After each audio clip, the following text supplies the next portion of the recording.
Hello everyone, it's Infinity Gamer here, and in this video I'm going to give you 5 reasons as to why you should play O12. Now, O12 is a faction very close to my heart. They were the first faction I ever played in Infinity, and they actually make up the bulk of that cabinet behind, as I amassed quite a few of them before jumping into other factions to see how they play. O12 was an interesting faction to start with. I got them as part of the Wildfire set, which also came with Combined Army, but there are so many reasons that you should consider playing O12 that I thought I would do this video to explain all of them to you. Reason number 1 as to why you should play O12 is that they have non-lethal ammo, a lot of it, para ammo as it's called. This did take me a little bit to get my head around. In a game of Infinity, why would you want to be taking anything other than lethal ammo that can remove people from the table? But para ammo works in very interesting ways, and because O12 has such a wide range of units that have access to it, it's worth a mention here because it kind of defines a little bit of the play style that you can offer with O12. You can use it to immobilize big units, so things like the heavy riot stopper, light riot stopper, anything that has para ammo. If someone suffers an unsaved hit with it, they go immobilized. Now that's pretty tricky because it limits what they're then able to do until they become unimmobilized. They are pretty much only allowed to do a dodge at -6, and that does stack, as I've found out several times before. So for example, if someone is immobilized, use it through para ammunition, and they're suffering the -6 to a dodge, if they're then being hit by something that's out of line of fire, which gives people a -3 to their dodges, they're dodging on a -9, which is horrible to be dealing with. But it means that you can then deal with that in a different way. So you might send a suicidal unit with para ammo. For example, the side bot from the Lawkeeper, which has a light riot stopper as part of its arsenal. Send that up against something big like a tag, which yes, can shoot the side bot very easily, but dodges fairly poorly. I think most of them are dodging on 10s, some are dodging on 11s. So if it wants to dodge out of the way of this template weapon, which is the best way to avoid it, it's got 50-50 chance of that going through. If it goes through, then it's, and it doesn't save, then it becomes immobilized. Now, dodging, again, on something that is dodging on 10s or 11s, suffering that -6 means it's going to be difficult to get out of, but then it means you can send something up that was actually designed to deal with this, but you've now weighted everything in your favor hugely. For example, you can send a hacker up to immobilize or to isolate that hacker, or possess it if you've got the right ones in your arsenal. Now, anything that's immobilized can only dodge, which means that it can't reset, it can't do anything against a hacking attack, which it would have been able to do before. Which means you're doing normal rolls on a tag to do whatever you like if it's immobilized. So it does take an extra order to really get it going, because you've got to have it successful. You're kind of setting yourself up for something else, but it can really swing the game against you. The thing to remember is anything that's immobilized still generates an order, it still counts as being on the table for any missions where there's point scoring involved, but it might make it easier to remove it if you're facing some big stuff, 2-wound stuff, whatever it happens to be, because all they can do from that point onwards is dodge, so you're then free to set things up as you like. So para ammo is one of the reasons why you should consider playing O12. Another reason why you should consider playing O12 is because they're the newest faction to Infinity. What that means, especially from my perspective and what we've seen for the release schedule so far, is that a lot of models came out fairly recently in quick succession.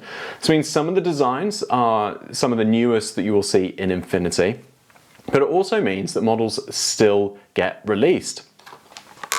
Things like this bad boy, the latest blue coat.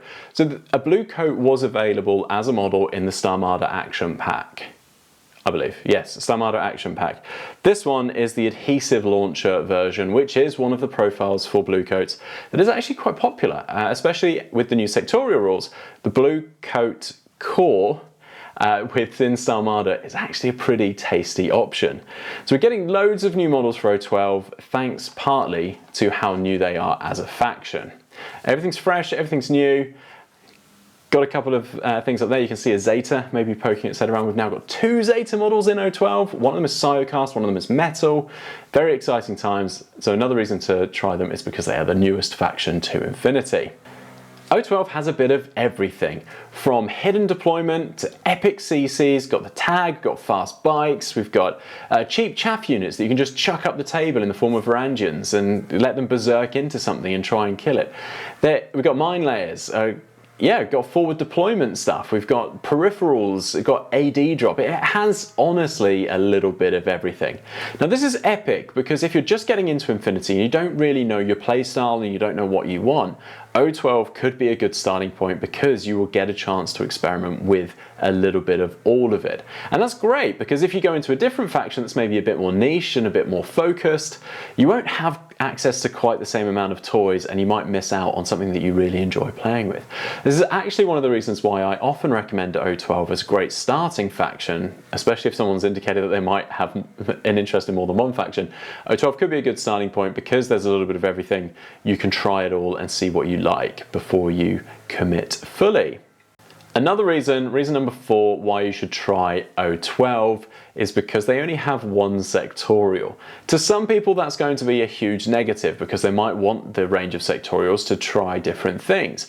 But if you are just starting out, and again reinforces why I think O12 is a great starting faction for many people, then only having Star Marder is a bonus because it's only one sectorial to focus on, learn to compose, learn to play with, and then expand your knowledge of sectorials and fire teams through the simplified options available.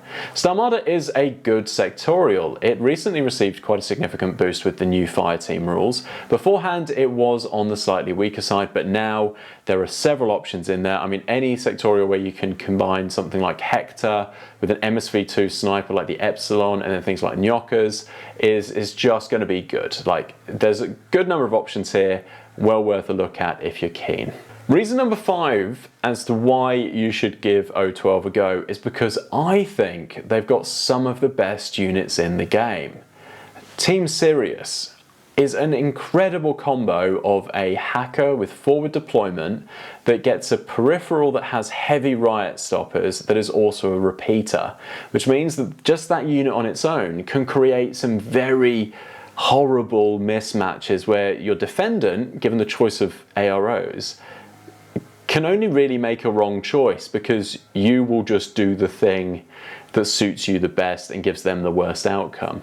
Gangbusters, excellent. I mean, killer hacker, forward deployment hackers, brilliant. And they've got good boarding shotguns, they've got MSV, they've got mimetism -3, which makes them very difficult to kill. The Raptor is one of my favorite units in the entire game.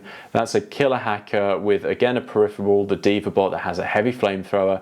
And because it's a killer hacker, it can cyber mask itself, which is going to make it very difficult to kill as it's moving up the table. And it's got an insane like 6-2 move, 6-4 on the Diva bot.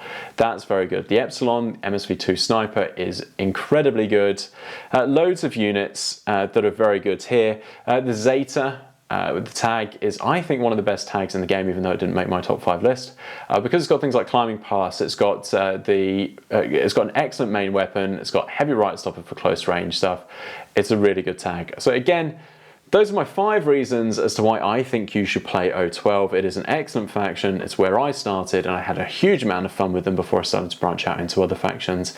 A great starting point for anybody and a solid faction even if you are only looking to collect one, because there's a huge amount of range there. Thank you so much for watching my video. I really do appreciate it. Jump in the comments as to whether you agree, whether you like O12, whether you've played them before, whether you've been considering them. I always like hearing your thoughts and feedback, so please jump in and let me know what you think, and I will be back soon with another video.